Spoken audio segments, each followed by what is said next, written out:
The second day of talks between Iran and the 5 permanent members of the UN Security Council, plus Germany, have begun in Geneva. The first day of negotiations was held on Tuesday behind closed doors, with Iran putting a new package of proposals on the table. The package is titled Closing an Unnecessary Crisis and Opening New Horizons. Iranian officials say the proposal's details will remain confidential as long as the talks are going on, but Western media reports have quoted Iran's deputy foreign minister Abbas Araghchi is saying that Tehran will accept snap visits of its nuclear sites.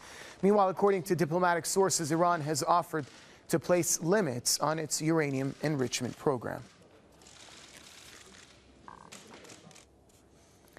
Press TV's Salman Kujri joins us from Geneva, Switzerland, where the negotiations are taking place. Salman, it's good to have you back on the program. Walk us through what has happened so far. And also, in the name of Iran's proposed package, it says opening new horizons.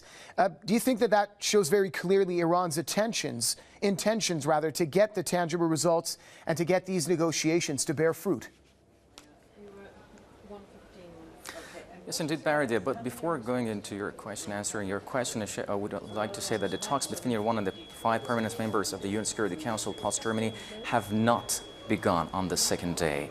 And actually, that's because Catherine Ashton, EU Foreign Policy Chief, was having a meeting with other representatives of the 5+1 group. So this means that's why the meeting has not yet started. Of course, on the sidelines, Iran's Foreign Minister, Mohammad Javad Zarif, is having some bilateral meetings with delegates and also other ministers of, for example, Switzerland and also other countries. So because of all these things and also because of the prolongation of the meeting between Catherine Ashton and also other representatives of the P5+1 group, so the meeting, the second day of the talks have not started yet. And the meeting between Ashton and also other members of the P5+1 group was about to discuss the details of Iran's proposal put forward yesterday by Iran's foreign minister to the West. Indeed, the proposal was a 3-stage plan, and the first stage was trying to build more trust between Iran and the West, and also to prevent escalation of tension between Iran and the West, and also to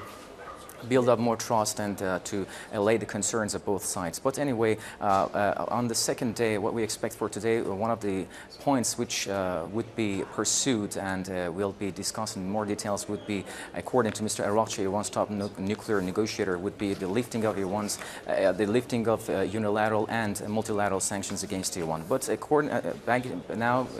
if I want to go back to your question regarding new horizons, I would like to say that Iran is very much serious in continuing the talks because he believes that dialogue is the best solution to solve Iran's nuclear issue. Also, Michael Mann yesterday voiced optimism about the continuation of the talks and said that the Iranians are sending out signals much better than the past, that they want to resolve this issue through dialogue. So the West and Iran are now seem to be able to prepare a ground for better understanding in order to solve Iran's nuclear issues. So the two sides have enough political willingness and determination to resolve the issue as soon as possible within the framework that they say would be determined after the talks here in Geneva. All right, thank you very much. Press TV's Salman Kujri joining us from Geneva, Switzerland.